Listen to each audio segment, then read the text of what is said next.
Olá pessoal, tudo bem?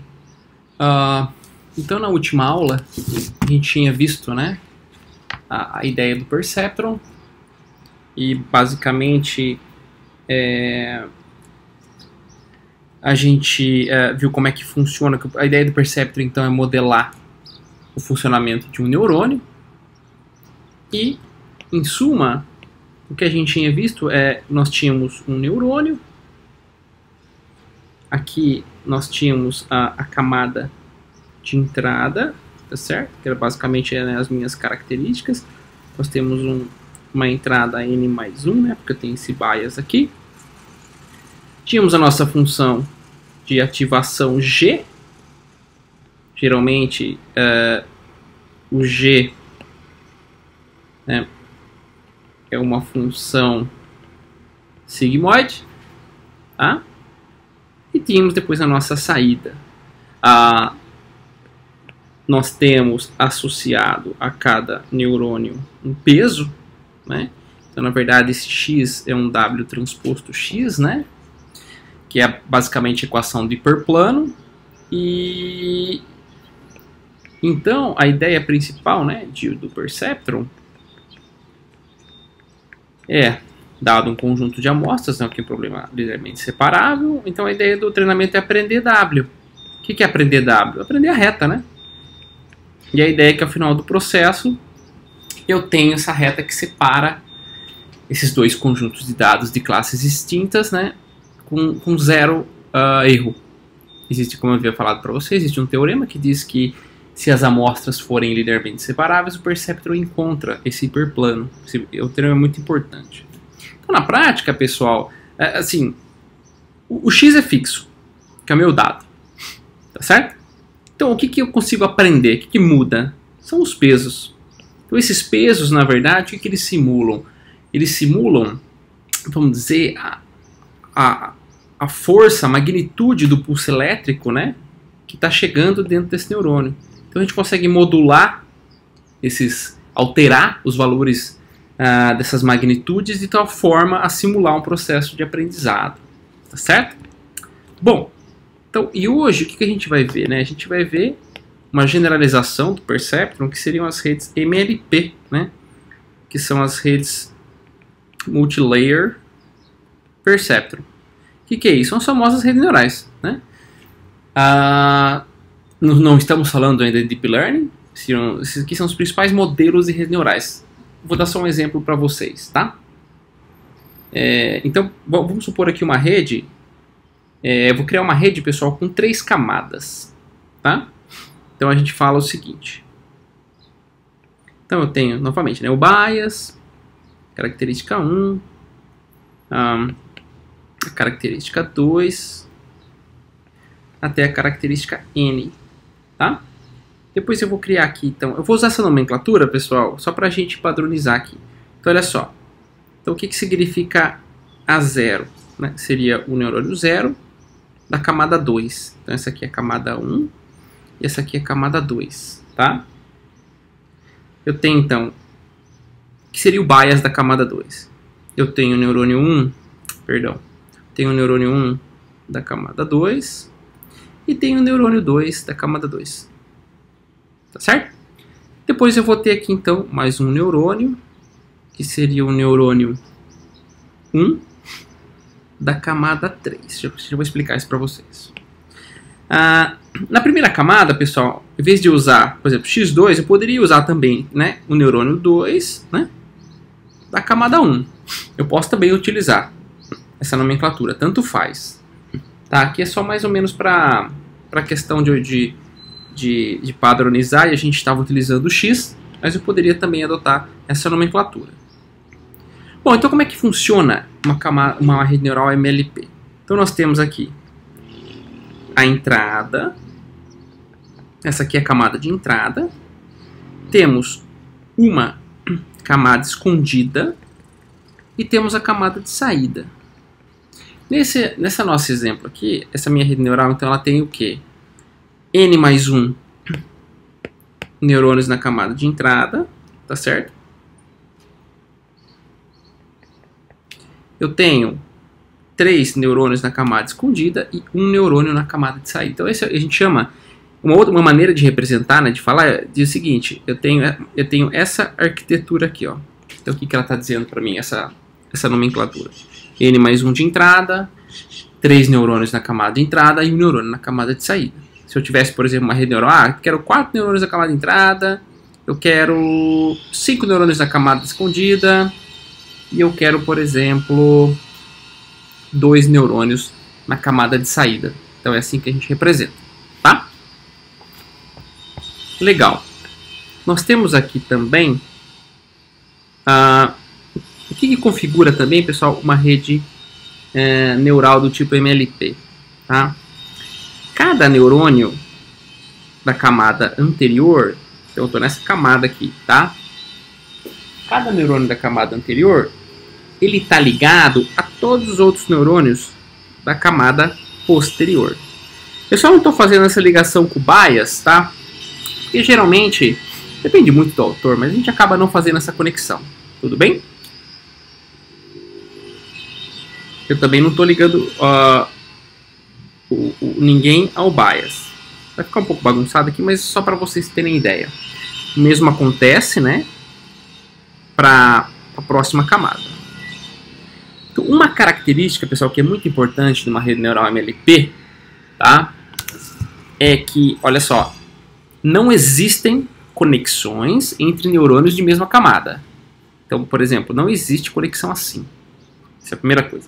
E também, pessoal, não existem conexões, vamos dizer assim, para trás. Tá? É sempre para frente. Tá legal? Existem outras redes neurais, são redes neurais recorrentes, que isso acontece. A rede neural MLP não é uma rede recorrente. Tá? Significa, então, que o neurônio da camada I está sempre conectado a todos os outros neurônios da camada I mais 1, desconsiderando bias. Tudo bem? O que mais a gente tem, pessoal? Nós temos os pesos, né? Então vamos lá. Então notem, pessoal, que eu tenho uma matriz de pesos aqui, da camada 1 para a camada 2, e tem uma outra matriz de pesos da camada 2 para a camada 3. Tá? Então, eu vou chamar W1, tá certo? E W2, seria o W grande, que seria a própria matriz, tá? E para ficar um pouquinho mais fácil, menos complicado, a gente tem um padrãozinho, né? Então, por exemplo, quem que é o W... Como é que eu vou nomear essa conexão? Então, vamos lá. É o peso do neurônio 0 para o neurônio 1. Vai ficar mais fácil a gente decorar, tá? Entender. E isso, pessoal, W1, porque eu estou tratando dessa matrizona aqui. E assim, sucessivamente, eu vou fazer para todo mundo. Se eu não vou colocar aqui, vai ficar um pouco confuso. Mas quem que é esse daqui, por exemplo? Ó, é o peso que liga o neurônio 2 ao neurônio 1, tá? Na matriz 1. Esse aqui é quem? Peso que liga o neurônio N ao neurônio 2 na matriz 1. Aqui fica mais fácil, né? Quem que é esse aqui? Liga o neurônio 0 ao neurônio 1 na matriz 2. Liga o neurônio 1 na matriz 2. Liga o neurônio 2 ao neurônio 1 da matriz 2. E assim sucessivamente. Então essa, pessoal, é uma rede MLP. E o que é mais interessante? O mais interessante é que cada um, né? Bom, o bias a gente não vai considerar, né? Cada um desses neurônios que estão aqui, ó, tirando os neurônios de entrada, né? Esse neurônio. Essa camada de entrada, o pessoal também acaba falando neurônio de entrada, mas talvez não seja muito correto, tá? E esse neurônio aqui, cada um deles, pessoal, ele tem funcionamento exatamente igual ao perceptron. Então, na prática, uma rede, por isso que ela se chama rede multilayer perceptron, porque ela tem vários perceptrons dentro dela. O que é o nosso cérebro? Na prática, um neurônio não tem uma capacidade muito grande, mas nosso cérebro é composto por bilhões de neurônios que formam toda a conectividade, todo o poder do nosso cérebro. Então isso é a mesma coisa que acontece com uma rede neural. Tá? Então, na prática, todo esse processo, eu tenho então um conjunto de informações que chega aqui, um outro conjunto de informações que chega aqui, e um outro conjunto de informações que chega aqui, E depois, ao final de tudo, eu tenho a saída, né? Que é o HW de x. Tudo bem? Então, como é que, na prática, como é que funcionaria? Vou dar um exemplo aqui, tá? Vamos pegar... Então, olha só. Qual é a quantidade de informações que chega nesse neurônio aqui, ó, A1, 2? Na verdade, então, vamos lá. Eu tenho... O que vai acontecer com ele? Então, eu vou ter uma função de ativação G, que ela vai receber quem? Quem que ela vai receber nessa minha função de ativação? Vamos lá. W01 multiplicando x0, que é o bias, que é esse aqui. Tá certo? Mais W11 multiplicando x1, que é esse aqui. Até quem? Vou considerar todo mundo, que é o WN1, neurônio 1, que é esse aqui. Então eu tenho esse montante de informação aqui, pessoal, que está chegando em A1, 2. Vou passar isso pela função de ativação G, aí eu vou ter o valor dessa saída. Essa saída aqui é então o que a gente está calculando aqui. O mesmo acontece para esse carinha aqui, para esse neurônio, tá? E olha que interessante. Essa saída aqui, pessoal, eu vou novamente multiplicar por esse peso, essa por esse peso, o bias vou multiplicar por esse peso e novamente eu vou fazer um somatório aqui que vai entrar no A1, 3. O A1, 3 novamente tem uma função de ativação. Tá? Então, como é que ficaria essa saída A1, 3, que seria o output da rede mesmo, né? Então, a HW de x é quem? Né? Quem que é o HW de x? É o que está contando na saída da rede. Que é basicamente quem? G vezes o peso do bias. Quem que é o bias? O bias é esse aqui, né? Tá certo? Mais o peso que sai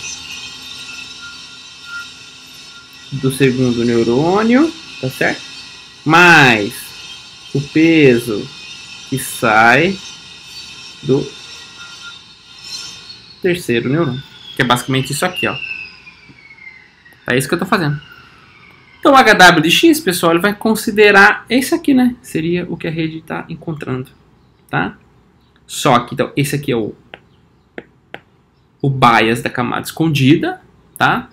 Isso aqui ele leva em consideração o quê? Todas as entradas, né? E pesos da camada de entrada, e esse aqui também, né? Todas as entradas e conexões, né, pesos que vêm das minhas características, ou seja, da minha camada de entrada. Esse, pessoal, de maneira geral, é o funcionamento de uma rede MLP, né? E como é que na prática funciona a etapa de aprendizado, né? É o que eu vou falar para vocês na próxima aula. Tudo bem? Só que assim, só de maneira geral, né? Como é que funciona? Só para a gente entender um pouquinho como é que funciona esse aprendizado, né? Suponha que eu tivesse apenas... Bom, vamos colocar 2 neurônios na camada escondida, tá? Aí eu tenho um único neurônio aqui. Então como é que funciona o aprendizado da rede? Eu vou falar isso com detalhes, mas lembrando, a gente inicializa com pesos aleatórios, tá? Coloca pesos aleatórios aqui. Conexões, nessas daqui também. Aí eu submeto a minha entrada, meus dados de entrada, faço todas as multiplicações que eu tenho que fazer aqui, calculo as saídas, tá? E aqui eu vou ter uma saída, tá? Suponha que eu tenho um problema de classificação binária, ou seja, entre 0 e 1. Esse HW de x, olha pessoal, se eu estiver usando uma sigmoide, vai ser entre 0 e 1, tá? Então suponha que ele me dê 30. Olha, 30% de ser da classe 1. Só que 30, né? É menos do que 50%. Eu vou falar que ela é da classe 0. Falo que é da classe 0. Tá? Só que eu sei o rótulo dessa amostra X aqui, tá? Lembra? Tem o XI, o YI dela é 1. Eu sei que era da classe 1. Opa, teve um erro. O que a gente vai fazer? Por isso que chama algoritmo de retropropagação. Eu vou retropropagar o erro, vou fazer todas as multiplicações ao contrário, tá certo?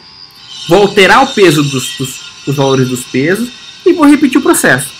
A ideia é o quê? Que esses 30% vá para 31, 40, até chegar a 99, 100% de acerto, que essa é da classe 1. Aí não tem mais erro para retropropagar, o treinamento está finalizado. Tudo bem, pessoal? Essa é a ideia. Então, isso que a gente vai ver na próxima aula, tá legal?